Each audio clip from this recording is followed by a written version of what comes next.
Here's the sad truth. When something sounds too good to be true, it probably is. Here's another sad truth. Scammers love new technology. They love unregulated technology where people are still learning and they can easily be taken advantage of. But that's not gonna happen to you guys. Hey everyone, I hope you're doing well. My name is HM and welcome to the channel. In this video, I'm going to talk about one of the biggest crypto scams that happened in the history of crypto, and it happened in South Africa. Two brothers started a crypto investment firm and collected a lot of Bitcoin. This investment firm was called Africrypt, and they promised people insane returns. So they collected a lot of Bitcoin, they stole those Bitcoins and called it a hack, and then they disappeared. That's it. End of story, end of video. But wait, before you leave, let me tell you more details about this scam, just so you can actually learn from other people's mistakes and maybe be able to identify red flags in case you encounter something like this in the future. Also guys, if you're new here, please consider subscribing, and if you're not new here, please consider liking the video just so you tell me that this is actually content that I enjoy watching so I can make more of it. Now I'm going to go into more details about what happened with the Africrypt scam and what exactly were the two brothers trying to do and how they managed to actually collect all these Bitcoins. And believe it or not guys, many scams actually look very similar, and you're going to be able to identify a pattern when you see a few here on out, because I've been in this space for like 5-6 years and I've seen plenty of scams. Luckily I haven't fell into any of them, and after this video you won't either. Now let's go. Many times when someone is trying to scam you, they offer you insane returns. In this case, Africrypt was offering people guaranteed 10% daily returns. Even if you've been in the crypto space for a while, you know that 10% daily is insane, and you're like, what? So here's the thing. In any type of investment, whether it's crypto, whether it's stocks, whether it's a business you're trying to start with a friend or someone you don't know, anyone who guarantees anything is 99.9% of the time trying to scam you. Especially in crypto, no one can guarantee anything. Combine that with the 10% daily returns, which is too good to be true, as we said in the beginning of the video. It's clear as day that this is actually a scam. However, I do understand that people, when they join things like that, they're not really thinking rationally and they're just being greedy.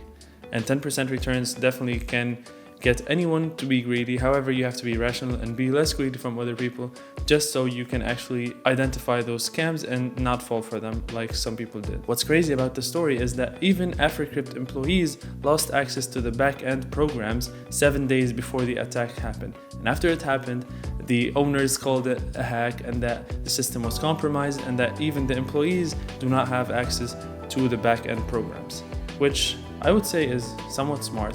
However, they definitely ruined it with this next sentence. What they said was, clients may proceed the legal route, but we ask clients to please acknowledge that this will only delay the recovery process. Game over. It's clearly a scam.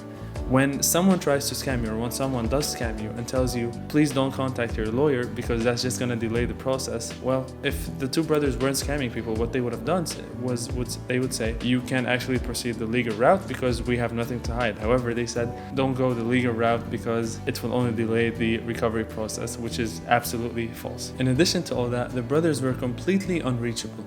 No one knew where they were, their phones went straight to voicemail, and the website was completely shut down. So the law firm that was working the case against the Africrypt brothers actually reached out to the Hawk group, which is an elite police group in South Africa. What's also crazy about the story is that investigations showed that the stolen funds were sent into tumblers and mixers. What tumblers and mixers are, they were a tool created in the crypto space in order to increase the anonymity of Bitcoin. Since, as you may or may not know, Bitcoin is public. It's basically a public ledger where everything is stored and it's for everyone to see. We can track each Bitcoin from where it went and to which address it arrives. What a crypto tumbler and mixing service does is it pools a large amount for a long period and random period of time from multiple addresses, and then after a long period of time usually, and it starts sending out those Bitcoin to destination addresses at random times. Here's how tumblers and mixers work. Usually you get your Bitcoins or whatever asset you're doing and you put them in a pool, which is this one, and you put them in, and the tumblers and mixers actually shuffle them just like that, and then they actually send them out to the destination addresses. In a nutshell, that's how it works. Now, all of this resulted in the loss of 69,000 Bitcoins, which is the equivalent of $2.2 billion at the current price for Bitcoin. Now, obviously no one watching this video or myself is gonna lose $2.2 billion from a scam because, well, we do not have that amount of money. However, any money lost due to scam sucks, and I really don't want you guys to feel that or to experience that. And for that reason, I am making this video. And for that reason, I'm going to tell you the 4 lessons that you must learn from this video, or the 4 key takeaways you must take with you from watching this video. Number 1, never invest money you are not willing to lose. Now, if you're someone who, let's say, falls or fell for this scam and you invested $10,000 or let's say $1,000, and for you that $1,000 is nothing and you can just burn it right now, then that scam would not have affected you at all. Sure, it's gonna sting a bit because, well, you lost $1,000, you could have went and traveled with it. However, you still have more money with you that you can actually use in order to travel again, so it won't be a big deal. However, if you were someone who has $2,000 in your bank right now and you decided to invest $1,000 with Africrypt just because they promise you 10% returns daily. I mean, $100 every day on $1,000, that sounds insane. Again, it's too good to be true. So for that reason, this is going to actually hurt you way more than the person who has more money and invested $1,000 they are willing to lose. For that reason, if you're someone who has $2,000, maybe investing $10 you wouldn't mind losing. Everyone is different, everyone has different amounts of money, and everyone's risk profile is different. So make sure you identify that and only invest money you are willing to lose, because you might lose them somehow. The second point is, if something sounds too good to be true, it probably is. This has never failed, ever. And in this case, they were promised 10%, guaranteed returns daily. It's too good to be true. The next time someone guarantees you anything that sounds amazing, you should probably run. The third lesson you should take with you is research the company before investing. Whatever you do, whether it's Coinbase, Gemini, Binance, whatever you're trying to use, make sure you do your research about the company, look at the team, look at the Twitters of the team, look at their LinkedIns, look at their Facebooks, whatever. Just do whatever you have to do in order for you to be able to trust these people or make a decision whether you trust them or not, and make sure there's a way you can actually reach them. Having a Twitter helps, having a Facebook helps, having customer service or actually calling up the company and asking you questions about their guarantees definitely help as well. So make sure you do your due diligence, even though sometimes it sucks. Sometimes we just hear about platforms such as BlockFi, and all we do is jump on BlockFi and make an account, and that's it. However, that's not the way it should be done with anything, especially with something you are putting your money into. The fourth lesson you should take with you is, when you buy cryptos, consider storing them offline or on a cold storage.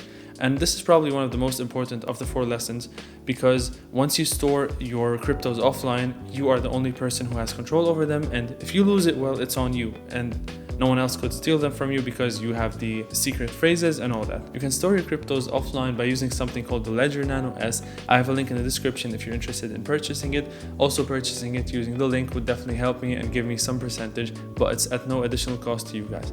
So back to the point of storing it offline. That way, you can actually be your own bank and you have control over your own money, and no one actually has control over your money or can tell you you can do this and not that, which is mainly one of the biggest ideas behind crypto and Bitcoin specifically. It's actually being your own bank and doing peer-to-peer transactions. Consider doing that. Consider storing your cryptos offline. Definitely it helps. It does have some downsides of not being able to trade because you're going to have to send it to an exchange and then trade. However, I would much rather go through the hassle of sending my money from my cold storage to an exchange than actually losing everything by some scammer. So that's it for me. I really hope you enjoyed this video. If you did, please leave a like. If you want me to cover more crypto stories, let me know. I would love to do that, and we definitely would make a lesson out of each and every story. Also, if you're new here, please consider subscribing, like the video if you enjoyed it, and I'll see you on the next one. Peace out.